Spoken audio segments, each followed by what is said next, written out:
alle nuove generazioni, a quelle che non hanno vissuto i periodi neri dell'Europa, dico che di Europa ne abbiamo un bisogno stratosferico. Io spesso dico che mi sento italiano, ma soprattutto mi sento europeo e poi anche cittadino del mondo. Paradossalmente in questo periodo è da qualche anno che l'Europa soffre di un rallentamento nel processo, nel processo federativo. Secondo me la cosa più importante, l'ostacolo più importante è quello determinato da un paradosso.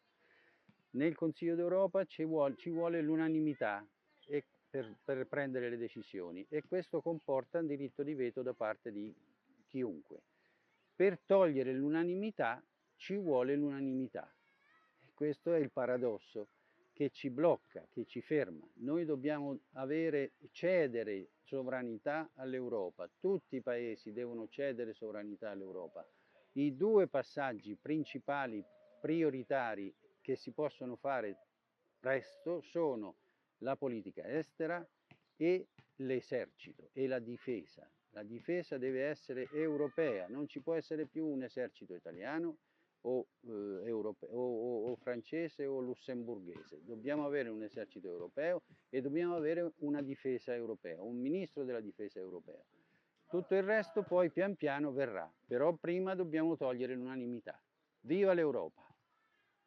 Beh, io posso dare un consiglio, intanto di lavorare sulla memoria, guai non avere la capacità di guardare al passato, ma non tanto per imitarlo, ma per capire da dove si viene e allora scoprire dai genitori, dai nonni com'era la vita prima, com'era la concezione d'Europa prima, secondo me può essere utile. Per cui l'unico consiglio è questo, cercate di fare tesoro di quello che c'è, soprattutto non dimenticate e cercate il passato perché vi aiuterà molto e vedrete che sicuramente tutto sarà molto più bello di quello che qualche volta ci dipingono i nostri magari vicini, i nostri amici.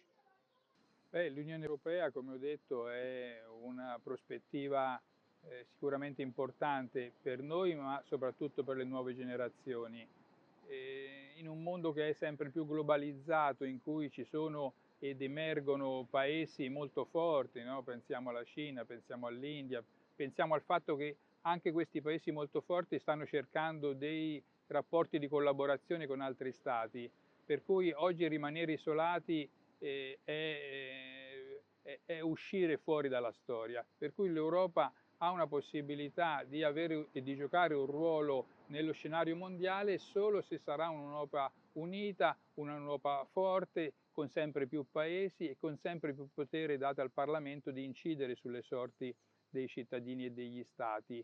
E quindi è, diciamo, una sfida importante e soprattutto il ruolo che l'Europa deve giocare è quello per cui è nata, cioè quella di favorire in qualsiasi modo la pace e i rapporti pacifici fra gli Stati. Se saprà assolvere a questa funzione sicuramente potremo dire che è stata un'esperienza positiva per tutti. Eh, Vorrei dire ai giovani di partecipare più attivamente diciamo, alla vita della comunità europea, prenderne consapevolezza perché ecco, ci tocca da vicino la vita quotidiana, per esempio i tappi delle bottiglie di plastica, no? Sono piccolezze, però ecco, legifera su aspetti che sembrano secondari, invece sono molto importanti. Il messaggio è quello della partecipazione, quella che è stata ai miei tempi una partecipazione così, diciamo, inconsapevole, adesso appunto c'è la concretezza e l'invito ad esprimersi, perché questo secondo me elefante dell'Europa, che sembra un animale pesante che deve essere alleggerito riguardo all'economia, al lavoro, all'aspetto delle tasse, del credito, quindi nonché alla difesa, che è un tema di attualità, che siamo sotto la guerra in Ucraina, quindi non tocco questo argomento perché è molto vasto e complicato. L'invito ai giovani proprio di partecipare attivamente e prenderne consapevolezza, perché è la vita, interessa la vita di tutti i giorni di noi italiani, ma ecco, entrare in sintonia anche con i problemi delle altre nazioni europee. Il messaggio da trasmettere alle nuove generazioni sarebbe: interessatevi, interessatevi perché è importante per la pace prima di tutto, per quello per cui è nata l'Unione Europea, perché l'Unione Europea è nata per far sì che i nostri paesi, nei nostri stati, non ci fosse più la guerra, no? Dopo la seconda guerra mondiale, che è stata un disastro. E allora interessatevi, dovrebbero interessarsi le scuole, i professori a scuola secondo me dovrebbero dare ai ragazzi un'infarinatura, perché secondo me i ragazzi non sono molto informati, come non sono informata io.